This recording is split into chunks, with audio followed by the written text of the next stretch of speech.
Dr. Grant Patrick. The Redheads, Unforgettable Grandpa's Fairy Tales. Introduction.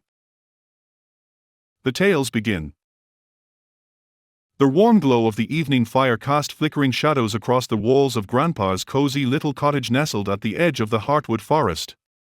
Outside, the sounds of the night, the hoot of an owl, the rustle of leaves, the gentle breeze, seeped through the open window, filling the room with the forest's gentle lullaby.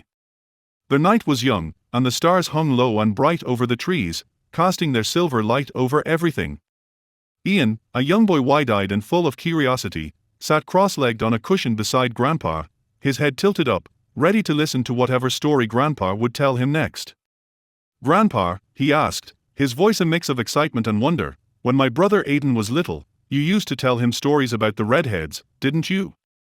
He told me they were the best stories he'd ever heard. I want to hear them, too." Grandpa chuckled, a soft, warm sound that carried the weight of years and the kindness that only a grandfather could have. His eyes, still sharp and twinkling despite his age, looked at the boy with a knowing smile. Yes, I remember those days," he said, his voice a blend of nostalgia and fondness. Aiden could barely keep his eyes open some nights, but he always wanted to hear just one more tale about those redheads. The boy's eyes lit up. "So, will you tell me, too?" Grandpa nodded slowly, leaning back in his chair as he gazed out the window, as if looking for the memories among the stars. "Of course, my boy. In fact, maybe I'll write them down one day and turn them into a book for curious little ones like you. But tonight, you'll hear them just the way Aiden did. Are you ready?" The boy nodded eagerly, leaning in as if to catch every word.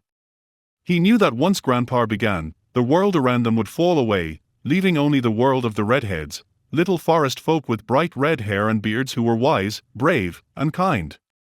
"Listen up," Grandpa began, his voice taking on that familiar storytelling tone that made the boy's heart race with anticipation. "The Redheads are not children as you might think, they are grown folks, small in size but mighty in spirit. They live in the depths of the forest, their hair as red as the setting sun, their beards thick and curly, and their hearts full of love for the forest they call home." He paused, letting his words sink in, and the boy could almost picture the Redheads, nestled among the trees, tending to the animals, mending plants, and protecting their world with all their might. "Are they real heroes, Grandpa?" Ian whispered, his voice tinged with awe. Grandpa's eyes gleamed with pride.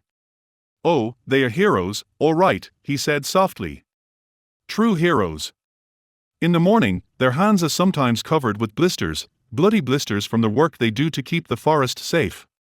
And I remember one story in particular. The doctor, while tending to their wounds with a magical ointment of his own making, once said to them, 'You see what trouble you saved us all from. What would have happened to our wonderful forest and its inhabitants if you hadn't stood up for it?'" The boy's eyes were wide, his imagination already painting vivid pictures of the Redheads' bravery. He could almost see them, their hands sore but their spirits unbreakable, standing tall as they protected the forest. "Wow," he murmured, leaning closer. "Tell me more, Grandpa. I want to know everything." Grandpa smiled, reaching over to touzle the boy's hair. "Well, then," he said, "let's start from the beginning. It's a story of magic, bravery, and friendship. The Redheads faced many challenges, but they always stood together. And so, it all began on a night much like this one."